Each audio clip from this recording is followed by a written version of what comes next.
everyone, ladies and gentlemen, I would like to welcome Linda Miller. Give a round of applause.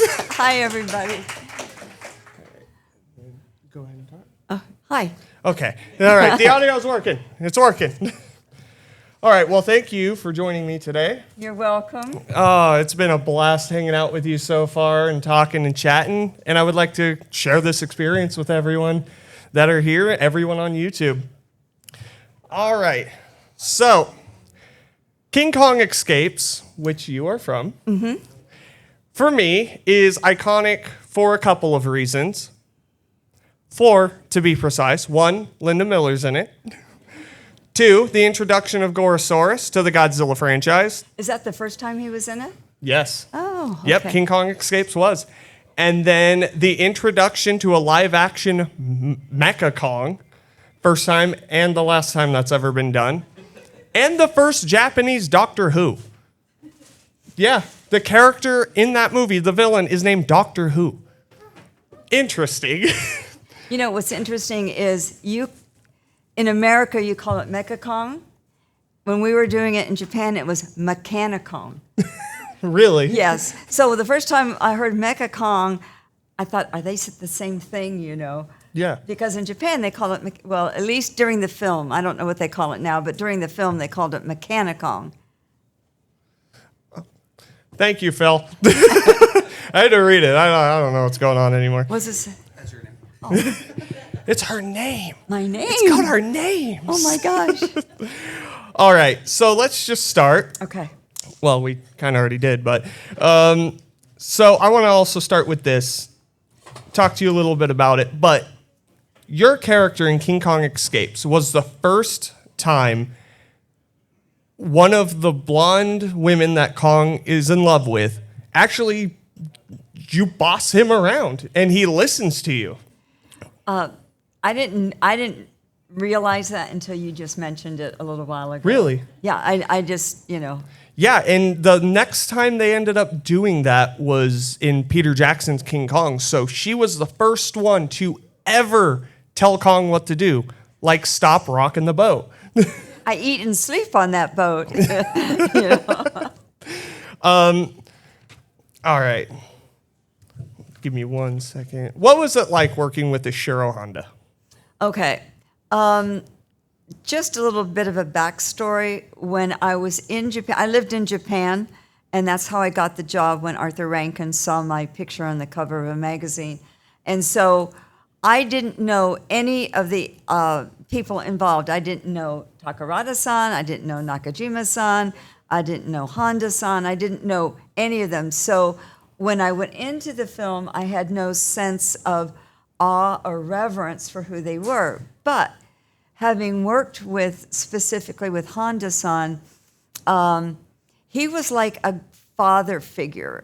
He was very soft-spoken, at least to me. He was very soft-spoken. He was very kind.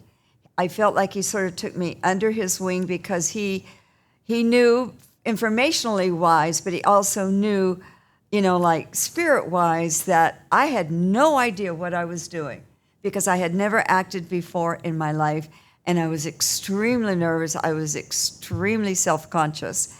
So he put me at ease. And so he was very gentle, and we had an interpreter at the time because Rhodes Reason obviously spoke no Japanese. I spoke Japanese, but we had an interpreter, and Honda-san would talk to Henry Okawa, and Henry would explain to us what was going on. And Honda, for me, would demonstrate. He like, Linda-san, I want you to do this way, and he'd put his hand and go, you know. So when you see when Gorosaurus enters the scene and he's after me and Kong comes and saves me, he lifts me up and he puts me in the tree, and I have that reaction of you know. All I did was Honda-san said, Linda-san, do it like this. So I just copied what he told me to do. So he was very, for the first experience of acting, the first experience of not knowing what the heck I was doing, it was a great experience because he could have turned me off. You know, he could have traumatized me for the rest of my life, as some directors I've heard do. But he was very nice and very gentle, but yet, I have to watch my language. Yet he wasn't soft. He was in charge. He knew what he was doing. He walked in authority. So you couldn't get around him. Yeah. You know, you couldn't manipulate him. So it was a great balance of being strong and gentle at the same time. Okay. Yeah, he was. Oh, and in the very, very end, the last day, we had a cast and crew. We all got together for the group photo. And I was sitting, and we were on the bleachers, and I was sitting way over here. And he looked at me and he said, in Japan, they do this. That means come here. He said, Linda-san. And so he had me come and sit right next to him. Oh, I'm going to cry. He was so sweet. How did you originally land the role for King Kong Escapes? Okay, so my dad was in the Air Force, and so he was stationed in Japan. I have to tell the long version. Oh, if that's you're okay. He was stationed in Japan, and he went first in February, and then my mom and I stayed behind until I graduated from high school. But the day our plane had to leave was the day of my graduation, so I missed my graduation. So I get to Japan the first day. My dad says to me, "Do you remember so-and-so?" And it was the girl I used to live right next door to when I was like 8, 9 years old in France, because she was a military kid too. He said, she's having a graduation party. So I went to the party that night. And there was a girl, I'm short. There was a girl there that was shorter than me. And she was like, just dramatizing. Oh, I make all this money modeling. And, she was going on. And I just looked at her and I thought, hell, if she can do it, I can do it. So I got the information from her, and she went to a charm school, which was a school in downtown Tokyo that was run by an ex-TWA stewardess that lived in Japan. So I went there, and the purpose was to learn how to put on makeup and how to walk and, all the girly stuff. And so I only had like 3 lessons, and I started working right away. My first job was for the cover of an accordion magazine wearing a bikini. I had no idea how those two things meshed, but that was my first job. And so from there, I started working pretty regularly. And I got a contract, it's a long story to get to this point. I got a contract for the cover of a young woman's magazine, like a 17 magazine, a young woman's magazine, another girl and I. And so she and I would, trade off every week, and then sometimes we would have a shoot together. So I did that for over a year, and Arthur Rankin of Rankin Bass saw my picture. And I'm sure not only did he see my picture, but knowing that I lived in Japan and it would be cheaper than hiring an American, SAG contracted actress. So he called me on the phone. I don't know how he got my phone number, but he called me on the phone, introduced himself, and he says, I'm making a film, and I would like to talk to you about it. And I was like, oh, yeah, I'm sure, sure. So he called a couple times, and finally I agreed to meet him. And he took me to this really fancy French restaurant, which I had never been anywhere fancy before. And so we're at the restaurant. I'm like looking around and like, oh, wow, this must be expensive, And he started talking about the part. And he's saying, this is the Fay Ray part, but it's updated. And you're going to be Kong's like girlfriend. And, it went into detail. And it sounded interesting. But I said to him, I can't do this. I don't know how to act. Because when you're a model, you're stationary, There is emotion. You try to get emotion in your face and your eyes and everything, but you're stationary. When you're acting, it's like, it should be like this, should be very natural. So I knew I did not know how to do that. And I said to him, Arthur, I'm a model. I'm not an actress. And I said, I don't want to. I don't want to do this. I feel very uncomfortable. He said, it's okay. It's okay. It's not a hard part. It's okay. So I said no, and then he contacted me again. He says, just meet me one more time. So I met him, and he said, look, you look like Susan Watson. That's all it takes for this part.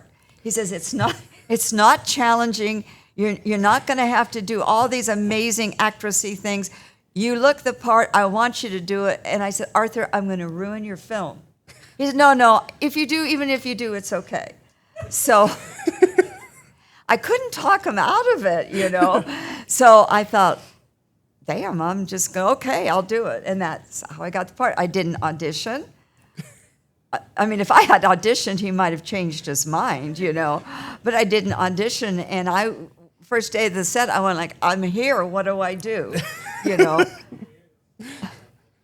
So that's how I got the part. It's like, you know, it's kind of in life, you have seasons where, you know, God blesses everything you do. This was my season.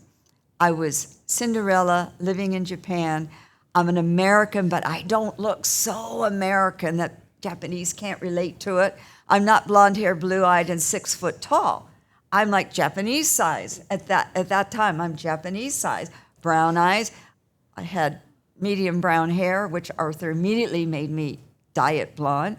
So I had a look that was comfortable and acceptable to the Japanese audience. Yeah. And yet I'm an American, so that would be acceptable to the American audience. So it had nothing to do with talent. It's just the right place at the right time. You know, God opened up the opportunity, and I said, okay, and I walked through. Okay. So was filming King Kong Escapes a positive experience, or did it have some trouble in production? Depends on when you ask. The first 2 weeks of filming, because my mom went with me. I was 19 at the time. I'm an only child. My parents were very protective. So first 2 weeks, I would come at the end of the day to my dressing room, and I'd say to my mom, I know they're going to fire me. And I just know they're going to fire me. So for the first 2 weeks, it was a horrible experience. I remember the very first scene in the movie is the very first scene that they ever filmed, when I'm walking through the submarine and I'm saluting and talking about castor oil to the guys. That was so hard. Oh my God. We must have, you know, filmed it like 5 or 6 times, and it felt so uncomfortable and so phony and so fake. And so I'd come back and say, Mom, I know they're going to fire me, and they should. I know they're going to fire me. And then when I watched it back, I didn't watch King Kong from the first time I saw it until 2016 because of that horrible voice. So we had a King Kong party at some friends, and I saw that scene. I went, I didn't do as bad as it felt, you know. I mean, it wasn't Academy Award winning, but it wasn't as bad as I felt. So the first 2 weeks were horrible. And then after that, I said, you know, they've spent a lot of money filming 2 weeks. I guess they're not going to fire me. Yeah. So after that, I relaxed a little bit. I still had no background in acting. I relaxed a little bit. And Arthur Rankin was pretty helpful, you know, because he's an actor, or was an actor. And so he would give me little tips. There's anytime they have me in Kong's hand, I have a big blue screen behind me, and Arthur would give me tips on what to do. And he said, okay, this is what you have to do. He said, I had a scene with a girl that I had to kiss who had horrible breath. If you knew Rose, this was a typical story. She had a horrible breath, and he's very dramatic. He said, I imagined her face was a rose, and I was kissing the rose. And he said that's how he could do the scene. He says you have to use your imagination. So he really helped me in that. And then Takarada-san was such a easygoing guy, you know, and because I could speak Japanese, we, you know, would talk in between scenes, and we got to be very friendly and everything. So, Okay. my whole experience after that first 2 weeks was fabulous. No, that's good to hear. Yeah. And you do kind of see it in the movie. There are scenes where you can tell you're lightened up and you're having a good time. Thank God. Yeah. So Hiro Nakajima, famous suit actor, he did pretty much every Godzilla movie plus in the Showa era. Yeah. He was also King Kong in King Kong Escapes. Yeah. What was it like working with him? I didn't work with him. Really? Didn't work with I never even met him until we had a chance meeting. I know. He's in one sound stage, I'm in another. He's in the special effects sound stage. So Arthur Rhodes and myself were coming out of the little makeup, not a trailer, but like a barracks. We were walking out, and he just happened to be there, and a photographer just happened to be there and got it all on film. That was the only time I ever met him. Wow. Yeah, we had no scenes together. And we did have scenes together, but Yeah. not together. Yeah. You know. So Wow, that's I actually didn't meet him interesting. until 2016. I went to Japan to do some conventions. Yeah. And Takarada and Nakajima-san, they were both there, and the three of us did conventions together. That was the first time I ever really talked to him as a person. And then we did Monster Palooza after that. And so those were the only times.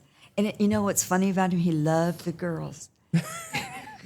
Every convention, he'd put, the fans would come in. If there was a girlfriend, he'd put his arm around. It wasn't inappropriate, and he wasn't a dirty old man, but he was a dirty old man in a very appropriate way, loving on all the girls.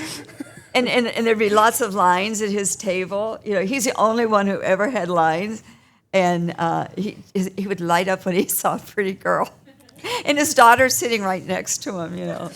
But he was a sweetheart. So, what was the most craziest or exciting thing you got to do on set? Oh, gee, mini Christmas. Okay, I wish you would have asked me in advance. Mine. Okay, this probably will mean nothing to you, but it meant a lot to me. Rose challenged me to be able to cry. And in this, there's a scene at Tokyo Tower where I've gone through this whole ordeal. I've been on the tower, I've been almost fallen off, and Kong caught me, and this whole thing. And so at the end, I come running up, and Rose is there, and Takarada-san is there, and I cried. You can't see it; nobody saw it, But I was like so proud of myself. And Rose did, good girl, So that was like a significant moment for me. The most horrible moment. Okay. I'll share this with you. When you see it in the movie, you go, oh, yeah, she's right. Is we're in the submarine, and we're talking about, Kong on the island, and I said, I'll go. And I tried to get a look on my face, serious and intense, and I look at it, it's the stupidest looking face you've ever seen. And every time that scene comes on, I do this, So that was the worst. Really? That was the worst. And then when we were on the island, we actually went on location, and we went to Oshima Island. It has the best seafood in the world, because it's right on the ocean. And the scenes where we're in the jungle, and they leave me, Takarada, Captain Nelson and Jiro, leave poor Susan Watson all by herself, knowing that Kong's in the area. And I remember thinking, well, what? Why are they leaving me alone? I mean, I knew for the script I had to be alone so that I could be attacked by Gorosaurus. But I just thought that was the weirdest part of this, of the we got to find him, protect him, but let's leave her alone, Let's go off and do our manly thing and leave this girl. I just thought that was a funny scene. And then they're on the side of some mountain for some reason. It's where were you going? Well, the little guy in the that Oh, little guy, yeah. he was so cute, I guess he was a character actor at Toho, and so the way he acted in the movie is kind of how he acted in real life. Oh, really? Yeah, he was hysterical. I just, in the movie, I just look at him and I'm like, this guy's like an old drunk. Like, what is he doing? Yeah. Get so confused. Yeah. All right. So the famous, what would you call it? The water pool that Toho used to film all the water scenes from 1954 to 2004. What was it like playing in that? It was the dirtiest water you've ever seen. And there's a scene, when I read the script, there's a scene where I dive into it. And I thought, oh my God. Number one, I'm not a great diver, but I've got to go into that dirty water. Well, I had a double, and she jumped into it, so I didn't have to go into it. But then there's a scene where Madame Piranha kind of, I think, has a crush on Rhodes, or Jiro. No, Captain Nelson. And so she kind of lets us escape, and we go into the water with those, whatever those things are. Yeah. And it was like, as soon as we were done with that, we all just wanted to go and take a shower. It was brown. It was dirty. It didn't stink, but it had an odor, because it was dirty. Yeah. So luckily we didn't spend a lot of time in it. So besides that one time that you saw Nakajima in the suit, was there any other time you actually saw him in the suit at all? No, yes and no. I didn't see him in the suits, but one day I was in between scenes, and I went to one of the other sound stages where they were actually filming all the special effects. Okay. They had on pallets, they had little bitty trees and, little villages. So if you got down and you looked at it, it looked real. And I watched them film the scene where the helicopters are throwing down the gas things, and Kong goes out, and then and this is all miniature, and then they lift him up and fly him away. So I watched that scene being filmed, but Nakajima-san, no, never saw anything. So when I originally watched that movie, when you first see King Kong's face, that's terrifying. He genuinely looks terrifying. Oh, really? Yeah. When you saw the face of that Kong suit, how did you feel about that? Because that's what fell in love with you. Oh, yes. I thought it was silly. I thought, that doesn't look scary at all. It looked kind of fakey. All right, let me see here. But I'm not supposed to say that, you know what I mean? So by chance, do you watch any of the Godzilla films? Okay, here's my Godzilla story. I'm in San Francisco at a convention. Bob Johnson does a convention every year where he rents out a movie theater, and he shows some films, like 4 films. So he had me come one year. He showed King Kong Escapes, The Green Slime, the original Godzilla, and something else I can't remember. And so I'm sitting there, and I happened to mention I've never seen Godzilla. Now, I'm at a Godzilla convention. I've never seen Godzilla. And so they made me get up off my table and go in and watch it. And I thoroughly enjoyed it, especially seeing Takarada as a young man. He looked like a baby in the movie. He was just was so young, And so that was the first one I've seen. Then I went and saw Skull Island, which I liked.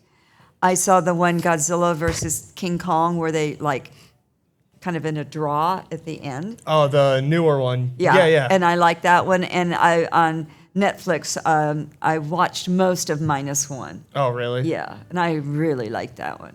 Oh, -1. I mean, that's not just it's like a history lesson. Yeah. Yeah. -1's just fantastic, in general. So. Let me interrupt for a second. So when I went to Japan, it was not that long after Hiroshima. Okay. So in the original Godzilla, it was fresh. Yes. Yeah. So watching -1 again, it's just kind of going back to that where because it a little bit more depth relives how fresh it was back then, and you get to experience as an audience member. Yeah. Okay. And I never had an issue in Japan where, except one time, because I was there in '65, which was not that long after the war. I mean, it was, 20 years or something, but still, it's not that long. Yeah. And I never had any, Japanese people are fabulous. I never had anybody go, oh, you dropped the bomb on us or anything, except one time. I was in a train, on a train. It was really crowded, and it was like 10 o'clock at night. And a lot of times at 10 o'clock at night, there's a lot of drunk Japanese men. They love their food, their booze. And only one person said something to me really? about it. And the rest of the people there were like, they couldn't believe he said something. So we just all stayed quiet, and then he got off. Okay. But that was the only bad experience I ever. It wasn't a bad experience, only uncomfortable experience. An unfortunate thing that happened. Yeah. And I could understand his point of view, and I understand our point of view. So I have one more question before I turn it over to the crowd. If anyone wants to come up and ask questions, you could just start a line in front of this mic. With the current state of the Godzilla franchise and the King Kong franchise, I mean, we've got Toho making Godzilla movies again, and then, of course, the Monsterverse going.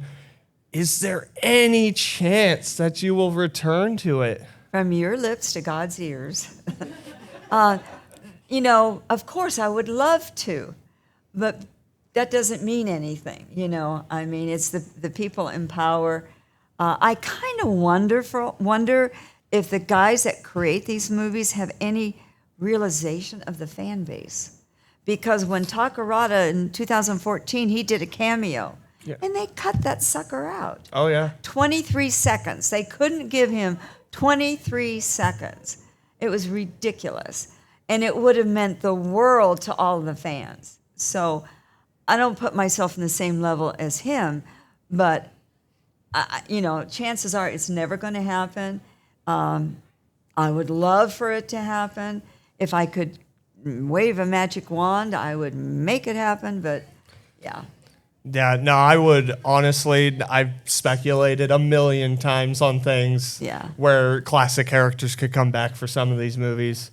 But I mean, I think it would really enhance the film. Oh, yeah. Because those that that are not fans from long ago wouldn't catch it, but the fans that, go back, or even now, they would be thrilled to see that. yeah. So I don't understand the thinking of the guys that are doing that. No, it's unfortunate. And yeah, when they cut that scene from Godzilla 2014, he passed shortly after that, and there's still no deleted scene available in a physical media form. I've seen it. Yeah. The Legendary posted it on YouTube when the passing happened, but from all the versions that I've owned, it's not even there on a physical media release, which is just unfortunate. It's ridiculous, actually. Yeah. Well, that's all the questions I had for the panel. I will think of more later, I'm sure. Anyone want to come up and ask any questions? The scene in the movie where you're in the submarine with everybody. There's a scene where you all are being tossed around like salad, and you're not trying to you're trying to hold still. But was that a painful time, or did you enjoy that scene? 'Cause it looks like you had to really you're going back and forth. So were you guys actually being tipped over back and forth, or did you have to pretend you guys were falling? No, we actually were. It was like they took a submarine, cut it in half, and it was on some kind of base that would tilt. Yep. Oh, yeah, okay. and I mean it was stationary, and then for that scene they did it. So that was actually real. Oh, was it? Yeah. Did you enjoy it, or did you not like it? Oh, at that point, that was probably one of the 2 weeks period. Yeah, because I didn't enjoy anything during that 2 weeks. Yeah. All right. But I didn't get hurt or anything. Nobody got hurt. Yeah. Anyone else want to come up and ask a question? Oh, come on, don't be shy. All right, come on Yay. down. This is a big room. Yeah, I know. Already walked a mile to get up here. Jeez. No, I'm kidding. So when you were on set for that film, there's presumably a lot of different locations that you have to be on. And what would you say was the most interesting location that you shot in the film? Well, there's two. First is Oshima Island, just because we got to take a boat ride over, and it wasn't with the film. It was after, because we stayed at a traditional Japanese hotel with tatami mats. We didn't have beds, so you slept on futons, which is very comfortable. And so we would have dinner in not a big room, not a room like half the size of this, and with a sunken pit. It wasn't really pit, but it was sunken. So you would sit on the floor, and yet your feet would be down beneath the floor, and then they would cook dinner right in front of you. And I love Japanese food. So that I enjoyed because of that experience. I enjoyed Tokyo Tower because the scenes, that was when I was a little less self-conscious, a little more relaxed.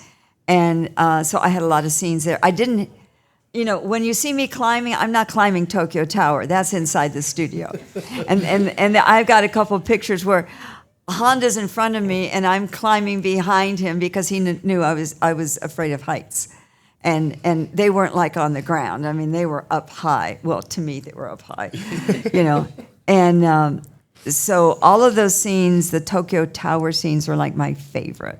Oh, and when I got to roll down, and I got to roll down with my dress not coming up, So, but all of those, I really liked those scenes at Tokyo Tower. That's when, it was at the end of the movie, that's when I felt more comfortable, more relaxed. And I can see, when I watch the film, I can see that I was more relaxed. So it's almost like a natural character development of yourself. Yes, in the film as well. Absolutely, because they kind of shot it in sequence. They did all the submarine scenes first, which are kind of the first part of the film. And then they progressed from there. So it was almost shot in sequence, even though that's not normally how things are shot. Right. Yeah. Well, thank you so much. You're welcome. You're welcome. All right, and here is my final question. Okay. What's your favorite Japanese food? I love sushi. I love tempura. I love teriyaki. I love white rice. I make it all the time. I love green tea. God, I could go on. I love shabu shabu. I love ramen. Oh, I'm a ramen fan. Oh, you haven't had ramen until you've had it in Japan. There was at Tokyo Station, it's Tokyo Subway. The subways, and it's underground, and they would have a section you would walk with all these different shops. They had a soba shop, and you could watch them, and they had a window. You could watch them making the noodles, and then you'd go and sit down, and they chop up the noodles, whatever length, and it was the best food I've ever eaten. Because everything in Japan is fresh. In fact, when I was there in 2016, we all went to this little hole-in-the-wall, which most of Japan is a hole-in-the-wall restaurants, and we had to walk up these stairs, and they served a dish, I swear, it looked just like grass clippings. Okay. If you can imagine, you mowed your yard, and you put a handful on a plate, it looked just like grass clippings. I don't know what they did, but it was so good. I don't know what it's called, but it was so good. Okay. Oh, and they had the best desserts. When I was modeling, the school, or my agent, my manager, whatever, she was located in Harajuku, and they had a shop there that served, I love strawberries. Oh, in Japan, the strawberries, I swear to God, are about that big. They're sweet, and so you could go there and get not a shake. It was just strawberries that they blended, and it was so good. Jeff, and all the fruit that they have, and one thing I like about, I'm going on and on and on about food. One of the things I love about Japanese food is you eat it and you feel clean and light. You don't feel heavy. Really? And I never had a problem with. I never had a problem with my weight in Japan because you walk, Yeah. I mean, even going to the train station, you walk, to the bus, you walk, and